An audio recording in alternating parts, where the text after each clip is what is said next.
ప్రజల అండదండలు, వారిపై ప్రేమ, ఎదుటివారిని ఆదుకోవాలి అనే మంచితనం ఉంటే చాలు జీవితంలో పైకెతకడానికే అని నిరూపించాడు మన తారక్. అందరికీ గుర్తుండే ఉంటుంది. ఇక అలాగే నారా లోకేష్ కోసం బాబు ఎంత చేయాలో అంతా చేశాడు. కానీ ఆ దశలో యూత్ ఐకాన్ తారక్ని విస్మరించాడు. దాంతో అనేక మాటలు పడాల్సి వచ్చింది.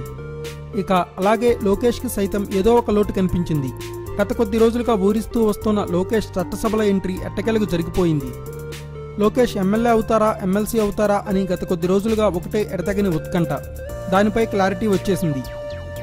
లోకేష్ ఎమ్మెల్యేల కోటాలో ఎమ్మెల్సీ అయిపోయారు. ఉగాదికి జరిగే మంత్రివర్గ విస్తరణలో సైతం లోకేష్కు బాబు క్యాబినెట్లో బెర్త్ ఖాయం. ఇక అది కూడా జరిగితే టీడీపీకి పెద్ద మిషన్ ఏంటంటే 2019 ఎన్నికలే.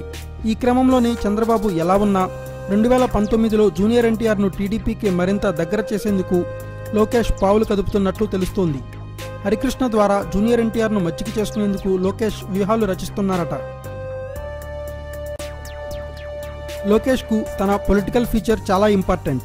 ఓవైపు 2019లో విపక్ష వైసీపీ అధినేత జగన్తో పాటు జనసేన అధినేత పవన్ను కూడా ఎదుర్కోవాల్సి ఉంది.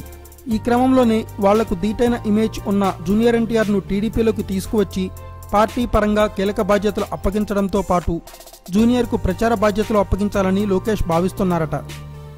వాస్తవానికి ఎన్టీఆర్, లోకేష్ చాలా సన్నిహితులే. ఎన్టీఆర్ 2009లో టీడీపీ గెలుపు కోసం తన వంతు ప్రచారం చేశారు.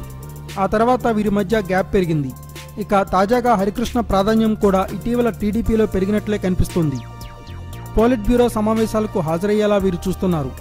ఇక గత సంగతులు ఎలా ఉన్నా ఈసారి మాత్రం హరికృష్ణ ఫ్యామిలీకి మంచి ప్రయారిటీ ఇచ్చే బాధ్యతను లోకేష్ స్వయంగా తీసుకున్నట్లు తెలుస్తోంది. మరి లోకేష్ ఆధ్వర్యంలో నందమూరి ప్లస్ నారా కలయికలతో 2019 ఏపీ ఎన్నికలు టీడీపీని ఎలా గట్టెక్కిస్తాయో చూడాలి. తారక్ అండ లేకుండా ప్రజాదరణ పొందడం కష్టమని గ్రహించాడు నారా లోకేష్.